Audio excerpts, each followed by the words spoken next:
Good afternoon. You guys, you're doing very well. We are the last speaker slot before we land the plane on a fantastic day number 2 with another practical AI panel. So I'm excited. Can I get a quick hands for, are there fellow entrepreneurs in the house? If you're an entrepreneur, hands up. Okay, good. Last night we were talking with a group and saying, are there other filthy capitalists in the room? I didn't say that because you might not put, oh, okay, some hands in the air. Good, good. Well, I'm speaking specifically to you. So those entrepreneurs motivated by their faith to join God in the renewal of all things, I hope you lean in. To those who are building AI, the responsibility, I hope you lean in. And my goal is to throw out this idea of, can we be a part of leveraging AI to reach a relational renaissance in the years ahead? Okay, so I'm going to throw that out, but first, I want to ask a question that I think a lot of us have been asking, and that's really around the measurement of AI success. How are we going to know if AI is successful or not, right? So fast forward a few years, and I'm talking from the perspective of humanity as a society, right? Imago Dei, we are made in God's image. We have a creation mandate. We are out, we are inventing, we are creating, we're bringing things into this world, and we've got a pretty mixed bag in terms of a historical track record as humanity, right? So we can look at great things like aspirin, or we can look at asbestos. We can look at things we're not sure about, like the internet, mobile phones. We can look at the divisiveness of social media. We can look at penicillin or leaded gasoline. We can go on and on. We have a mixed bag as inventors. And so when we think about how is a simple framework going to be able to tell us, was what we brought into this world for artificial intelligence successful or not? I think a very common framework that many people are talking about right now is efficiency, economic productivity. How can we get more GDP per capita that we can appoint to AI and say, AI has helped us to become more efficient and productive as a society? Some good things there, some questions there. I don't think that is the ultimate measure. There is the measure of better healthcare outcomes. I've had the privilege of helping many teams get models into health and medical and wellness opportunities, and there is so much that God is doing through us to help better outcomes, be that longevity and lower infant mortality. There are good things, but again, I'm not going to put forward that as a way to ultimately measure the success or not. Another good thing, but not necessarily the ultimate thing, would be the access to education. One of the best applications of AI, personalized AI learning, AI tutoring for everything at every stage of life, for all topics. There's great opportunity that many here are working on, and yet a good thing, but not necessarily the right thing to hold up. So to do this, I go to Matthew 22 and the greatest commandment. So just at a very high level, I think God calls us to love God and to love others. Love the Lord your God, love our neighbors as ourselves. I think of man's chief end to glorify God and enjoy him forever. And I think of, very simply, I think of relationships. And so I'm going to throw out that challenge, that idea, that thesis, that maybe the idea of looking back and saying, did AI deepen or diminish our relationships? Our relationship with God, our relationship with each other, with ourselves, with God's creation. Did it deepen or did it diminish? And I think that many of us would agree that when we think about poverty as broken relationships, when we think about the opposite of that and true wealth, prosperity, flourishing, is when we see great, healthy, strong relationships as God intended them, again, across these different relationships with God, with each other, with ourselves, and with creation. So I'm going to put that out there, and that's what we're going to look at. I want to hit it from a couple different angles today. So the first one, I had the privilege 10 years ago to go through a business accelerator with Praxis. So I was building my last AI startup, CloudFactory, and we were starting to get a little bit of traction. I had 9 months to go with a cohort of fellow believers who were trying to go out and solve things. And it was so formational. I had the opportunity to really reform a lot of the theology of work, theology of entrepreneurship, and it set me and CloudFactory up for a great season of growth, a lot of challenge, a lot of joy. And so I had the opportunity since then, anytime they call, I'm like, I'm there. So I've got to go back and mentor. The last few years I've been able to serve on the board. And so at Praxis, we look at this idea of redemptive entrepreneurship. And so you'll see here a bunch of logos. You can't read them. My company's on there, but there's each of these logos represents, again, an entrepreneur who said, I, motivated by faith, want to go out and I want to solve something that's broken. I want to join God in the renewal and redemption of all things, every corner of the earth, advance the kingdom of God.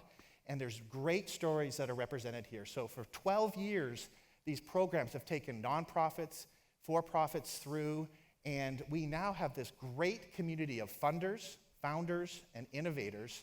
And we've been asking this question, how do we think about this major issue of our time being artificial intelligence?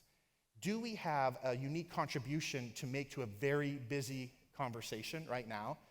And specifically, our partner of theology and culture at Praxis is Andy Crouch, who is writing a current draft of what we're calling the Redemptive AI Thesis. So it's still early, but I wanted to give a little sneak preview because I think that you'll see, jumping to number 4, the one that I'm really passionate about is represented again here, of serving human relationships and not replacing them, okay? And so we're taking what we call the redemptive frame and trying to apply it to the age of AI, saying, how do we look at the 3 ways that we work, exploitative, ethical, and redemptive, and how do we apply those across the 3 dimensions of work, leadership, strategy, and operations. And so this framework that we use at Praxis as entrepreneurs, as venture builders, and as investors and funders, we are trying to apply it to AI and beginning to build a thesis with some of these moves or directions that you see here. Now, the reason that I'm passionate of saying, can we build AI that leads to a relational renaissance is because I do not believe we are on that trajectory today, okay?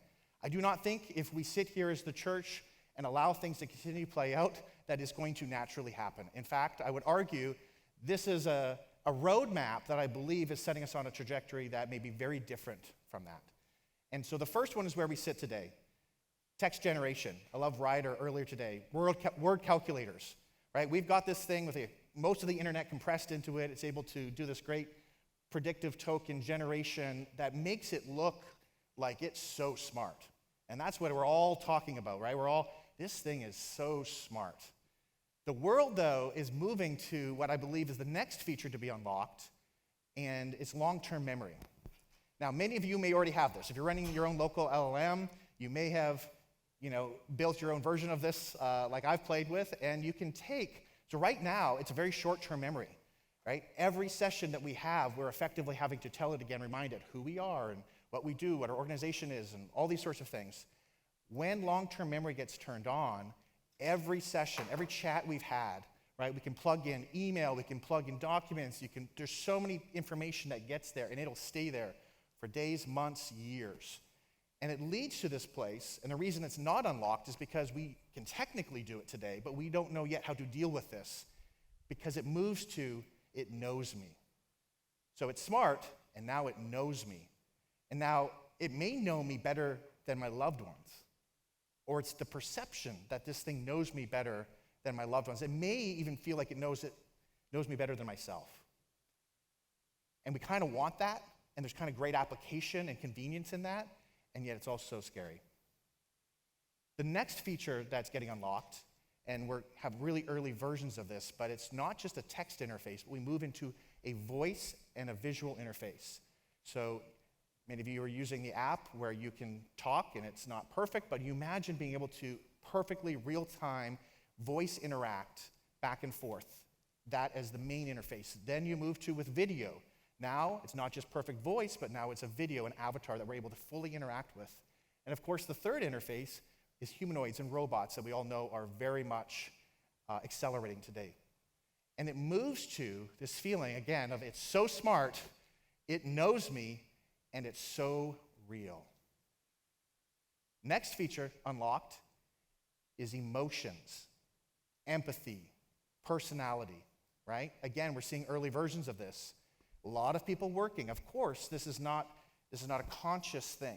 There is no spirit imbued here, right? But it's mimicking. It's mimicking the ability to detect and respond to emotions and to pretend like it empathizes.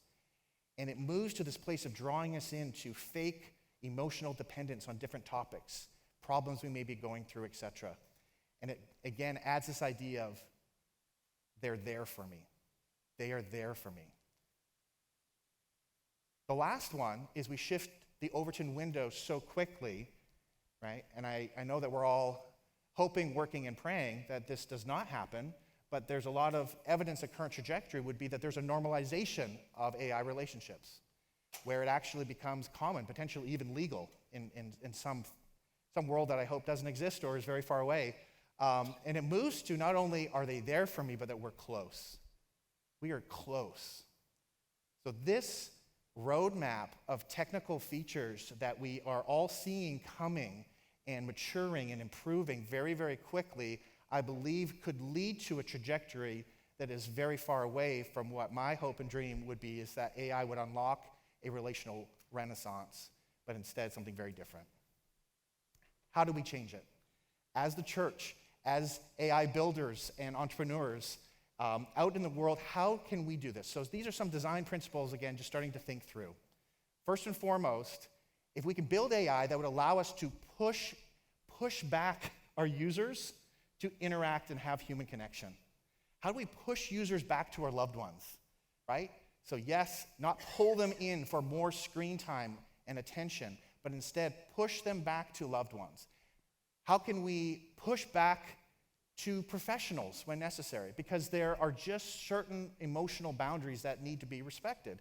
So coaching may be great, counseling may be getting yellow, therapy needs to be left to some professionals.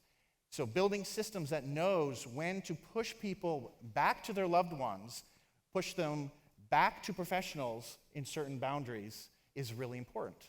The third one would be similar of how do we continue to push people with the AI that we're building back still into groups and community. Community such like we have here today. The beauty of coming together and gathering as a group, doing it even physically in the real life where we can see each other and interact is beautiful. Doing it online is fantastic as well. For those that are participating online is great. For people who will be joining the AI collective that FaithTech announced today, right? These communities are really, really important. So how do we leverage great things from AI while still pushing back into real life community? This one is a low-hanging fruit I hope we can all agree to, okay? Can we stop naming our AI bots with human names, right? The anthropomorphizing that we are doing with AI right now is something that we just need to take leadership and say, we don't need to humanize what is not human. There is a hierarchy of creation here, and we need to respect that and lead that as the church. And so maintaining transparency and awareness is something we've heard and talked about, and I think it starts with how we name and how we kind of just create our AI to not act like it is human and be named like it's human. And the last one is a little bit less of a let's not do this. It's more of a AI can be used to actually strengthen relational capacity.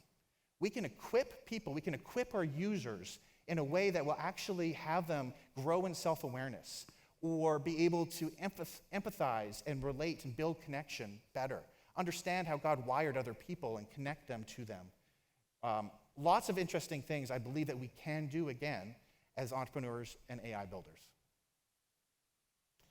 So I mentioned a little bit about 3 AI hats right now. CloudFactory, I've handed over CEO reins. I'm now the exec chair there, so not spending my day-to-day.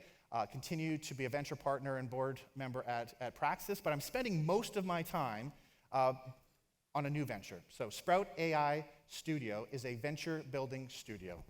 Very early days, but I'm very excited. So in partnership with Praxis and in partnership with 2 amazing people, one of which Carson is in the back today, if you've had a chance to meet him here, we believe that there's an opportunity to help guide the age of AI towards a more redemptive future. And I believe that there's regulatory opportunities. There's a lot of opportunities we've talked about that the church can do.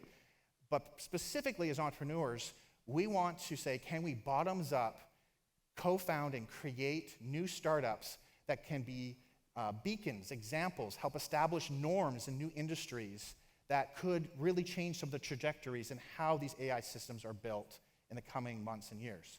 And so specifically, we're trying to build 15 Redemptive AI Ventures over the next 5 years, and we do that, again, in a studio model where we bring capital, sometimes we bring ideas, but very often we're an institutional co-founder to a redemptive entrepreneur, someone motivated by their faith. We partner with them with capital, with resource, but we work with them every day. So it is like shoulder to the plow for the first 12, 18 months to try and go through ideation and validation, building a minimal viable product, starting to pursue product market fit, hopefully some revenue, and then we graduate out with them getting a dedicated team and raising a seed round of capital and continue to be an investor and board member. So this is a venture studio model that we're really excited to be pursuing. And right now, a lot of our time in the early days is around ideation. And so we ideate through this framework of the major issues of our time. And so this is from Praxis. We call them the opportunities for redemptive innovation, or the ORIs. And so these are 34 major issues of our time. I don't like to play favorites, but I will. So some of those highlighted. We find a lot of our ideas right now are in the area of enriching the family. So from dating and parenting and elderly care, that whole cycle, or managing technology in our everyday lives, in our families, in our homes, managing screens and the effects of screens. The new forms of education, something, but there's everything from adoption and fostering to mental health to sustainable food and on and on. So this is a great framework to begin to get a narrative of theology and culture about how we can go out and join God in what he's doing. And yet we also are, again, focusing through this thesis that we believe that you can use AI to coach personal relationships, that you can actually use AI to deepen and pull people into better relationships. I don't know that it's the natural use, but I believe it is a powerful use. And so we're beginning to think through different ideas. I'm going to give you quick hits on a few of them as I close here. These are at different stages, from concept through doing some prototyping. All of them, we would love to get feedback, improvements, iterations, or new ideas. The first one is around parenting. And I may be building this just for me and my wife, but maybe others will find it interesting, as helpful as well. The ability to use AI to give great advice in those times of daily crisis that we have as parents. No matter what stage you're at, kids don't come with a manual. And so if it's your 6-month-old that hasn't slept through the night yet, if it's your toddler who melts down in the grocery store every time you go, or if it's your 14-year-old who won't come out of their bedroom, there's so much that we are having to learn every day. And so getting some of that advice in the moment is important, but what we're actually, our heart is to say, to go from crisis and the fires of every day to how do we help support families develop new habits as a family so that they can begin to flourish in a longer term, more sustainable way. And one thing we've learned, kind of our early exploration and testing, is that parents are asking for not just a chatbot interface that they use on their phone. They want tangible, visible reminders. They want real things to help with follow-through. Great. Here's a plan, an action plan that we can walk through. This feels really good. This coaching was really, really helpful. But now I actually have to change habits. And so we're playing with the idea of prototyping actual kits, AI-assisted, generated, digital fabrication, real physical kits that get shipped out to families, to parents, as part of new action plans that would help them establish those habits. So it could be magnetic chore charts or checklists that you put on the wall, or personalized journals, or little bathroom sign reminders to wash your hands for your toddlers. All these sorts of things that we believe that we can use AI, again, to generate, personalize, and deliver to parents to support them to establish new habits and new rhythms to flourish as a family. The second one is the only thing harder than parenting. If any of you know people in this situation is co-parenting, okay? So co-parenting in the midst of a very broken and hard situation. I've got family here right now, and it's extremely hard. Very times the court will actually order the co-parents to communicate through a system, an online system where all messages have to go. So we're looking at that opportunity of saying, what if you could put AI in there to help coach those co-parents to actually keep the kids' interests, their best interests at top of mind? And so when you put a message in, if there's some coaching on maybe you want to adjust tone before you actually send that message. You could probably use that for a lot of applications, actually. Just a general kind of coaching of the tone in our messaging. You could also give a reminder of who's in charge of certain court directives of things like medical decisions for the kids, et cetera. Lots of opportunity, again, to coach, I believe, in what's a really hard, broken relationship. The next one is, the next three, real quick, friendships. Right? As we get older, it's harder and harder to establish friendships, to meet new friends. So eHarmony for friends, right? The opportunity to say, how do we actually help use AI matching to bring people in at a time and a moment in history where extreme loneliness could not be a bigger issue? Is there an opportunity to use AI to establish more friendships? Now, once you have those friends, here's another idea. Let's go out. Right? You've got friends, but you know what? We're in ruts. We're busy. Our lives are complicated. Even trying to get people to go out nowadays can be really hard. So what if you have an AI Let's Go Out app that's coaching you and helping to remove the complexity, and it knows schedules and looking for different opportunities of things that you guys like to do, and it's encouraging you, or this milestone's coming up for one of your friends. How can you get them to go out and celebrate them? And so that opportunity to even just coordinate who's in, who's out. Well, I'm in if they're going or not going, or there's 3 people, so we're going to commit to it. There's things that we can do to coach people and remove some of that friction so we just get out, have more fellowship with our friends. Now, if you make new friends, you spend more time with those friends. As sinful, broken people, the next thing you might need is some relationship reconciliation. So what does that look like? There's the opportunity to reach out through a third-party AI system to initiate some minor or major reconciliation with someone. And you can have that brokering and that coaching to try and, again, renew and redeem a broken relationship. The last one, in closing, is my favorite. I've got kids right now that are 11 and 14, and they don't. When I was young, I played outside for hours every day, right? And until I had to come in for supper, until it was dark. And it was like, don't go past that street, otherwise just come home by dark and we're good. That's a lot of my years were. Maybe some of you were. As you know, that's not what today is, right? Kids are lured inside because what's inside? Their screens. Parents also are a little bit less excited about them going out unsupervised to play. So it's led to a thing where it used to be at the age of 7 that we would have unsupervised play outdoors. We would take risks. We would have adventures. There's formation that has happened that's not happening, and we're seeing this being measured now in what's happening in these next generations that are not getting outdoor play. And so what are the opportunities? We're examining and talking with different entrepreneurs and ideating in this area. One of those ideas is saying, what if we had adventure bands? A little Fitbit form kind of device. Kids come home from school, throw on their adventure band, they run outside, and now they're able to enjoy time-tested games that are enhanced by AI in this adventure band. So you can imagine playing tag or hide and seek or capture the flag or going on treasure hunts in your neighborhood, where now you have a little bit of an extra timer and kind of AI's adapting the difficulty to the different level of play, and it's making some noises and kind of using a haptic vibrating when you get close to someone, or the person who's is getting really close to you, or you're about to find the next waypoint or discovery. And so the ability to enhance outdoor play to the point where kids want to be outside. And then, of course, there is some ability to track and geofence, and parents to send a message, hey, it's time to come home for dinner. And so you can maybe ease the mind of parents to maybe let them play outside as well.